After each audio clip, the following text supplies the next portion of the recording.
cuarto año de la carrera de medicina en la Universidad Nacional Autónoma de México.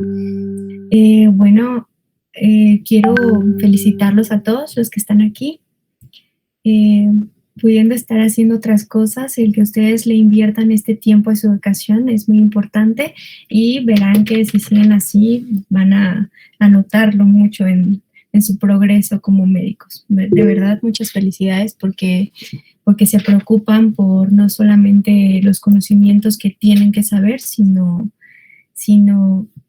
más conocimientos, ¿no? De los que, por ejemplo, en su universidad están viendo. Entonces, muchas felicidades. Sin más preámbulos, vamos a comenzar. Este momento vamos a ver gasometría arterial. Vamos a comenzar con saber qué es la gasometría arterial. Esta es una técnica de monitorización invasiva. Va a ser en una muestra de sangre arterial, ¿vale?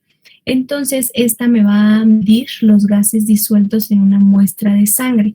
Va a determinar el pH y las presiones parciales tanto de oxígeno como de dióxido de carbono. Me va a servir para evaluar el estado de equilibrio ácido-base y para conocer la situación de la función respiratoria de mi paciente, ¿vale? Entonces, la muestra de sangre puede ser arterial o venosa y esta se va a medir por medio de un gasómetro. Ya lo habrán visto en su hospital o bien en el laboratorio. Está en el área de urgencias o incluso algunas veces no está en el área de urgencias, pero lo puedes llevar tu muestra al laboratorio. ¿Cuáles son las indicaciones para una gasometría arterial? Cuando yo voy a pedir, o ustedes van a pedir como médicos una gasometría, hay dos formas, ¿no? Una ordinaria y la de urgencias. En la manera ordinaria puede ser una necesidad de medir la oxigenación o el estado ventilatorio de tu paciente, una sospecha de alteración de ácido base, para cuantificar la respuesta de la oxigenoterapia, para monitorizar la gravedad y progresión de alguna enfermedad respiratoria por lo que haya llegado tu paciente, o un preoperatorio de resección pulmonar, ¿no?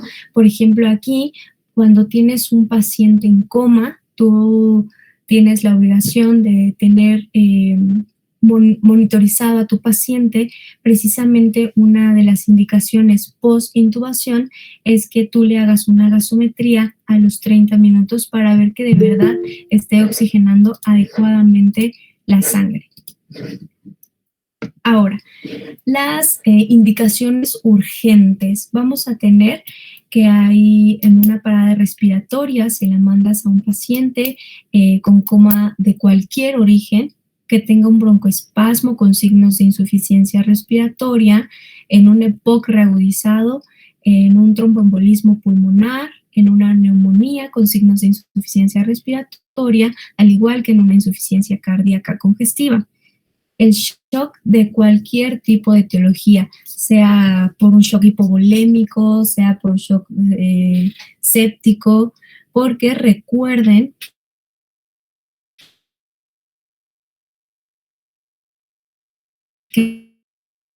que la acidosis es la de su gasometría del paciente.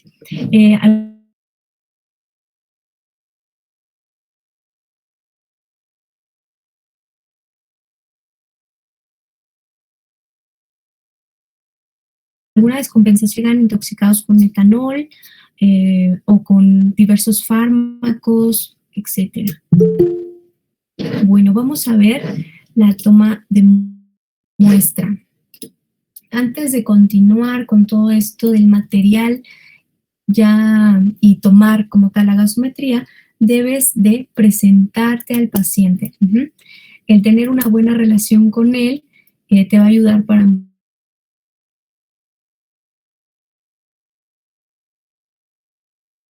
muy amable, porque les repito, esta es un estudio invasivo, le va a doler al paciente, aunque parece que es una aguja muy chiquita, de verdad que duele. En algún momento En el hospital pueden practicarlo con sus mismos compañeros, con las medidas adecuadas, y van a ver que es un procedimiento doloroso y un poco molesto. No tan doloroso, pero sí es molesto. Es una aguja eh, chiquita, pero es molesto. Entonces, lo segundo es que le vas a preguntar su nombre, la identificación del paciente. Le vas a preguntar su edad y de verdad si es al paciente que le quieres mandar la muestra. Entonces le preguntas su diagnóstico, ¿no? Los materiales necesarios para realizar una punción son guantes, antiséptico, gasas o torundas, aguja o jeringa especial para gasometría. La verdad es que en mi experiencia, en ningún hospital en los que he rotado ha habido estas jeringas. La verdad solamente los he visto en los libros porque las que comúnmente se utilizan son las jeringas de insulina. Esas son las que vas a utilizar para sacar tu toma de muestra. Vas a necesitar heparina y un contenedor de punzocortantes para desechar la aguja. Ahora, antes de tomar la muestra, tenemos que hacer la prueba de Allen. Este es un examen rápido. Nos va a permitir confirmar si hay o no perfusión de la arteria cubital. ¿Por qué es importante? Porque la arteria que vamos a pinchar es la radial. Entonces, si llega a pasarle algo a esta arteria radial, si la arteria cubital tenía perfusión, pues bien, ya la irrigación le va a llegar a la mano y pues corriste con suerte, ¿no? Pero si no tenía perfusión, nosotros vamos a dañar, al dañar la arteria radial, vamos a dañar toda la perfusión de la mano. Entonces, puede ser peligroso. La verdad, o sea, ya en la clínica esto no se utiliza. ¿Por qué? Porque tú le vas a pedir al paciente que abra y cierre la mano. Entonces, pues muchos de los pacientes están en coma y pues no se utiliza mucho. De hecho, muchos artículos han dicho que no es como muy 100% segura. Entonces, pero es bueno que sepan cómo se hace porque a muchos médicos les gusta que hagan esta prueba. Entonces, ¿cómo se hace? Presionamos ambas arterias, tanto la radial como la cubital, y vamos a hacer que el paciente abra y cierre la mano hasta que pierda la coloración, hasta que tú veas que pierde la coloración, que deja de verse rosita. Inmediatamente quitamos la presión, pero únicamente la que está presionando a la arteria cubital. Y vemos si la mano se pinta de nuevo. Está bien. Si está bien, si irriga bien, si se pone rosita de nuevo, bien, hacemos la gasometría, hacemos sin ningún problema, pinchamos la arteria.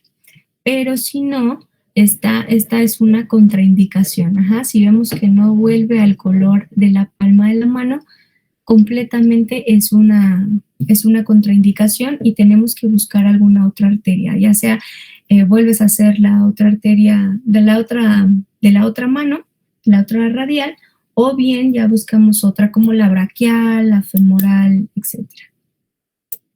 Ahora sí, para la toma de la muestra, primero que nada, ya una vez que parenizaste tu aguja, no sé si sea como una palabra o un verbo, pero ¿cómo parenizas? Literal nada más te importa que vas a jaguar la aguja. Entonces, tú no tienes que tener la heparina en la aguja, nada más tienes que llenarla, pero al mismo tiempo la vacías, ¿sale? Para que se quede la heparina solamente, incluso puedes dejar un poquito, pero esto es para que no haga coágulos tu muestra y no te la regresen del laboratorio y tengas que volver a picar a tu paciente. Bueno, como segunda opción, ya te lavas las manos, un lavado clínico rápido, te enguantas y ya, una vez que estés listo para tomar la muestra, vas a hacer una limpieza de la zona con un antiséptico. Esta puede ser en barras, así del centro a la periferia, o bien puede ser de manera circular, igual del centro a la periferia, sin que vuelva a tocar el algodón en la misma parte de la piel que ya había tocado. Ajá. Entonces, después pones la mano de tu paciente en posición neutra. Ajá. Yo, sinceramente, para que se sienta mejor el pulso, hago una ligera extensión de su muñeca. Uh-huh. Después localizas la arteria elegida. Por ser la más fácil, la radial es la opción. Entonces, localizas la radial, el pulso de la radial, y con tu dedo índice sobre ella, vas a percibir como tal la pulsación de esta arteria. Yo les recomiendo que no aprieten demasiado porque incluso sientes tu propio pulso, entonces eso ya no está bien. Entonces es una ligera presión. Uh-huh. Se punciona la arteria con la aguja en dirección cefálica, ¿vale? Siempre hacia este lado, nunca hacia acá.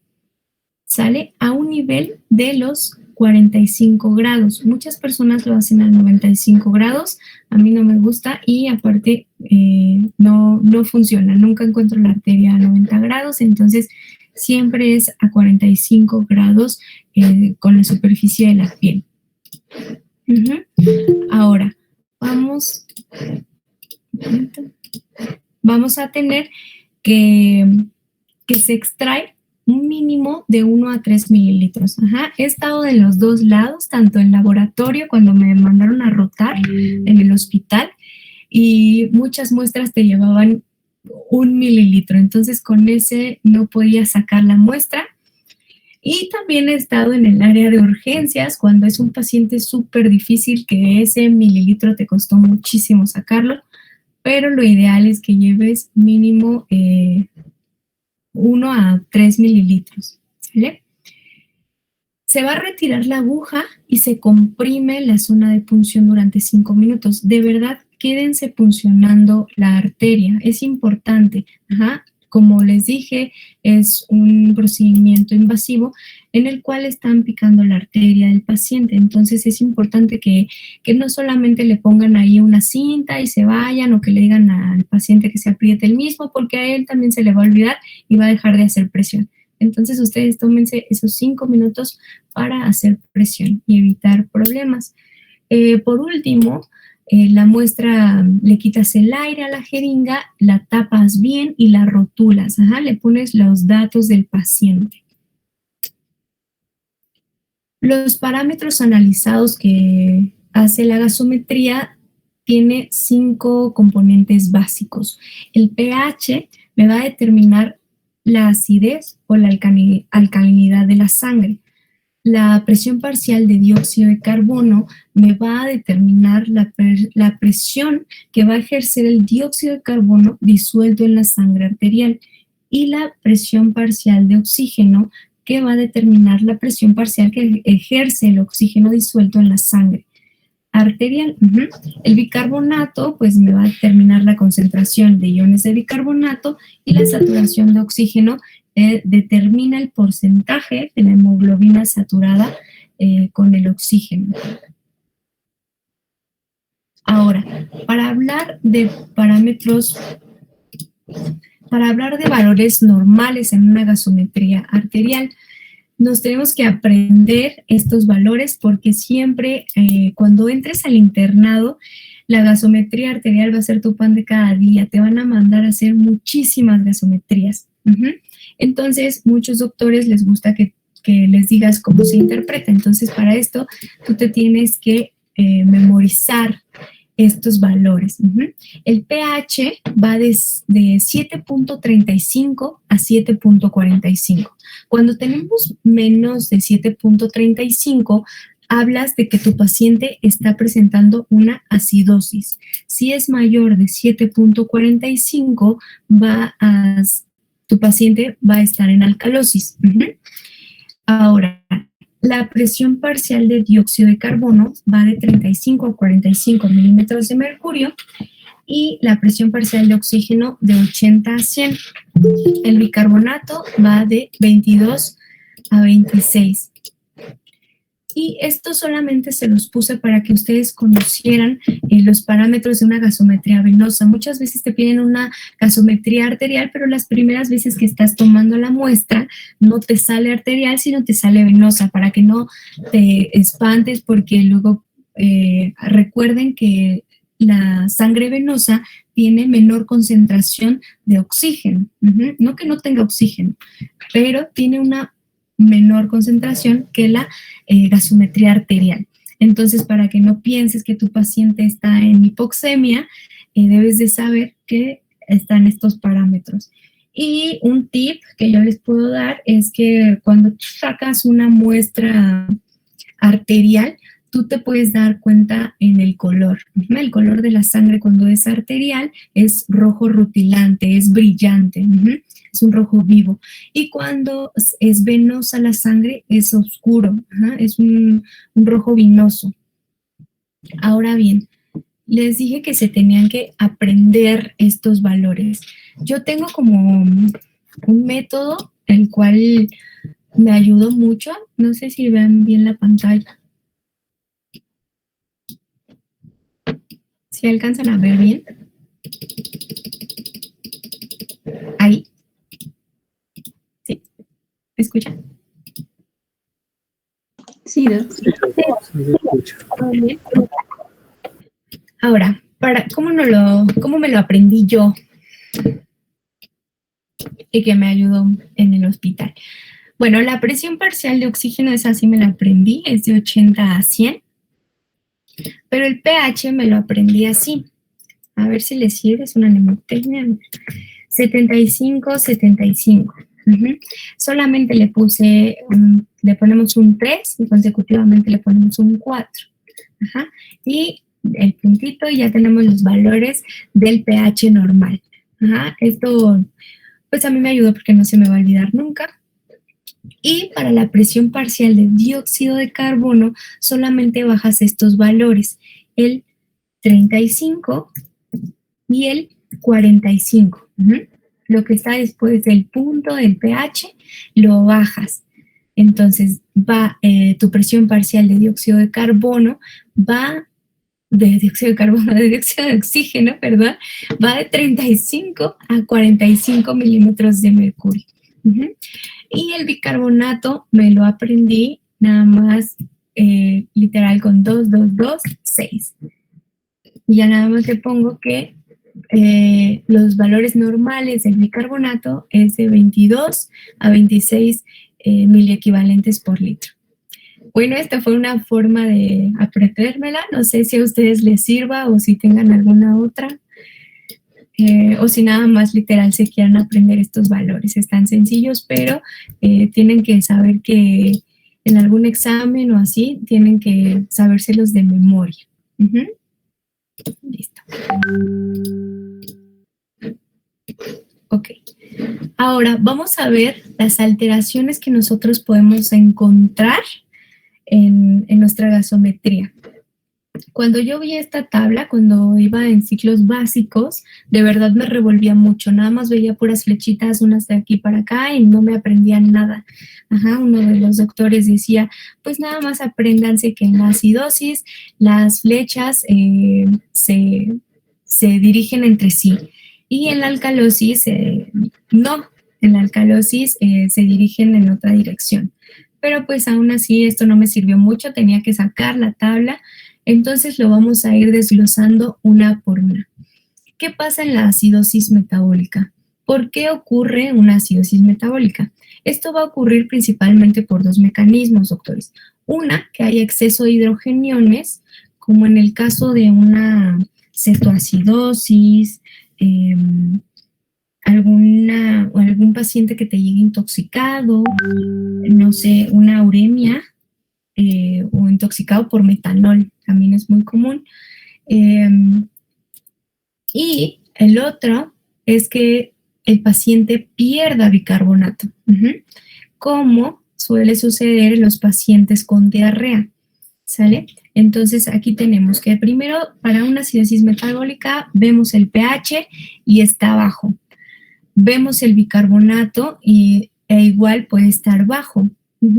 Pero aquí la actitud compensatoria que tiene el pulmón es que me va a hacer una hiperventilación.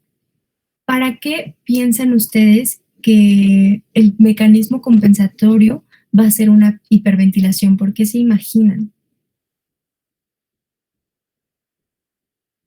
Para estar expulsando más dióxido de carbono. Exactamente, doctora, muy bien.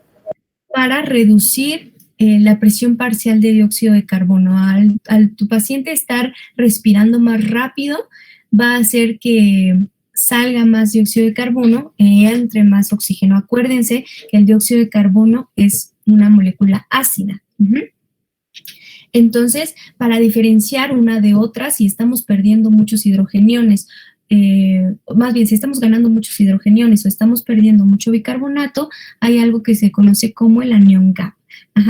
Este va de 8 a 16 y si está elevado vamos a tener que es por ganancia de hidrogeniones, pero si está normal es porque tiene una pérdida de bicarbonato. Ahora, en una acidosis respiratoria, vamos a tener que igualmente está disminuido el pH, pero la presión parcial de dióxido de carbono está aumentada. Esto se da en pacientes que tienen disminución de la ventilación alveolar, que tienen una hipoventilación, como por ejemplo los pacientes con EPOC, asma o alguna fibrosis, ¿sale? Ellos, para compensar, lo que hace el riñón es que aumenta el bicarbonato, aumenta la reabsorción de bicarbonato. Entonces, vamos a tener los valores así, en estas flechitas, ¿vale? En la alcalosis metabólica va a aumentar el pH. Esto se produce por una pérdida de hidrogeniones. Por ejemplo, algo muy común es en el vómito o en pacientes que les hicieron un lavado gástrico. También se puede dar por fármacos como los diuréticos de asa o también se puede dar por un exceso de bicarbonato, pero esto es muy difícil, doctores, porque necesitas tener mucho bicarbonato. No sé si conozcan el Alka-Seltzer. ¿Sí saben qué es? Es lo que te tomas para la cruda. Entonces, para hacer un exceso de bicarbonato tendrías que tomar un Alka-Seltzer diario. Entonces, esto es muy, muy difícil. Ahora, el mecanismo de compensación va a hacer que el pulmón igual va a aumentar la presión parcial de dióxido de carbono. Esto precisamente por lo que ya habíamos comentado de que es una molécula ácida. Entonces, lo contrarresta la alcalosis con una acidosis respiratoria, ¿sale? En la alcalosis respiratoria, las causas más frecuentes son cuando los pacientes sufren un ataque de ansiedad o histeria. Las personas que lloran y gritan muchísimo pueden tener una alcalosis respiratoria. Aquí vas a encontrar el pH aumentado, pero también la presión parcial de dióxido de carbono va a estar disminuida. Esto, como ya lo había dicho, se ve en pacientes que están hiperventilando. ¿Por qué? Porque no están dejando que la presión parcial de dióxido de carbono se quede en el pulmón, entonces no llega el CO2 a la sangre. Y el mecanismo compensatorio es que hay una disminución del bicarbonato por parte del riñón.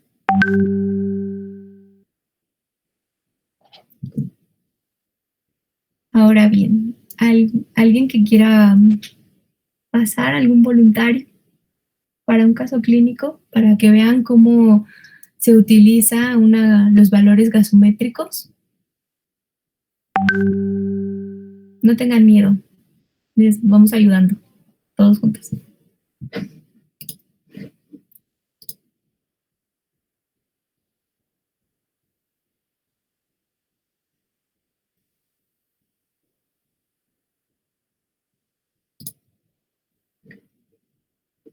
Nadie.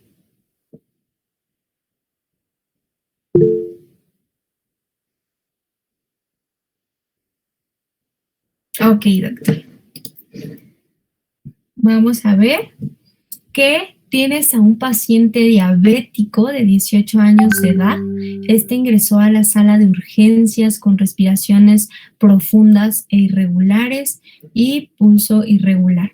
Ajá. ¿Alguien sabe cómo se llaman estas respiraciones profundas e irregulares? De Kussmaul. Eso nos va a hablar mucho del diagnóstico, ¿no?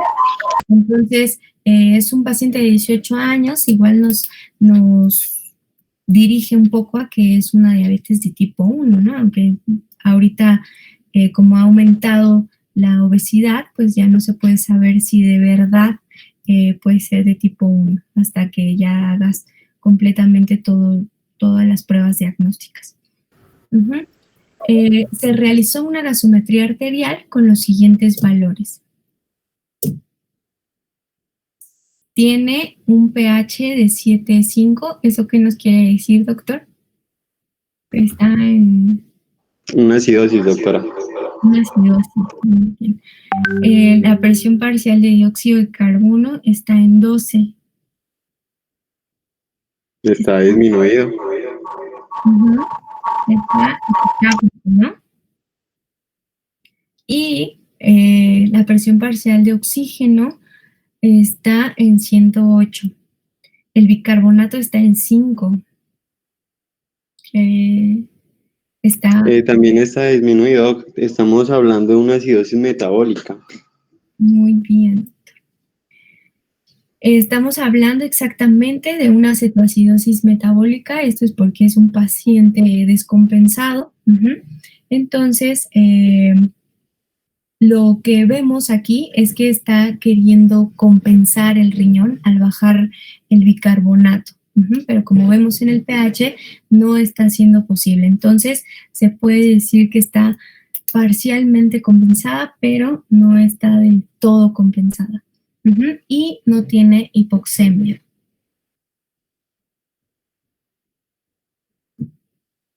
Y ahora vamos a ver la tablita que tanto habíamos visto al principio.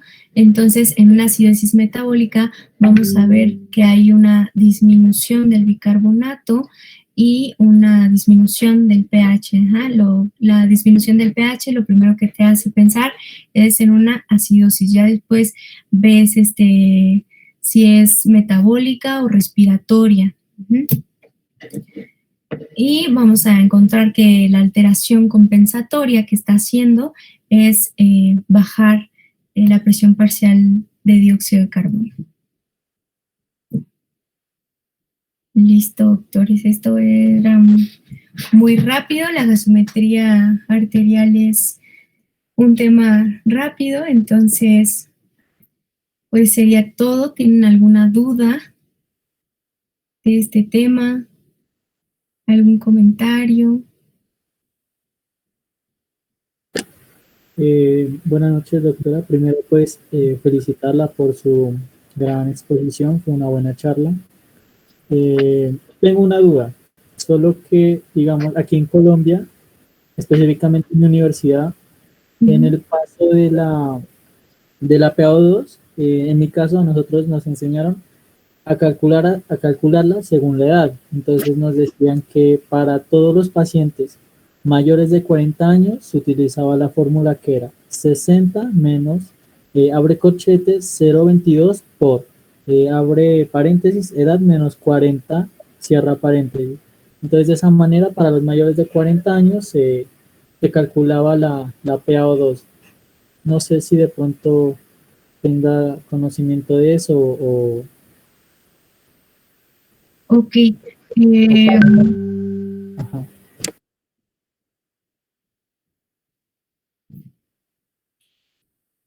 ¿Me escuchan, doctores? Sí.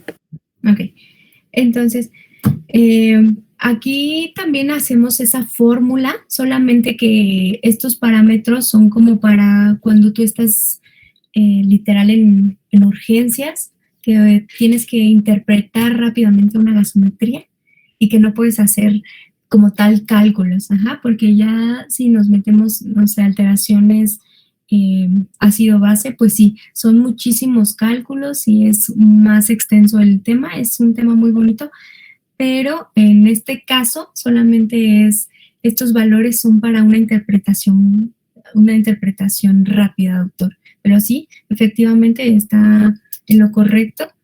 Se puede hacer esa fórmula para sacar la PA la PaO2. Muchísimas gracias, Doc. De nada.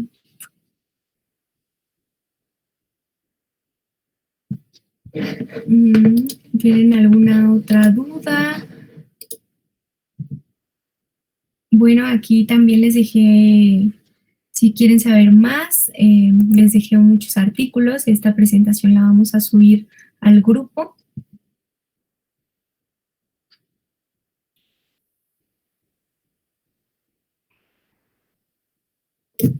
Y pues muchas gracias. De mi parte sería todo. Si no tienen dudas o si ahorita no les surge alguna duda, pero van, leen el tema y después tienen alguna duda, con toda confianza en el grupo se las podemos resolver.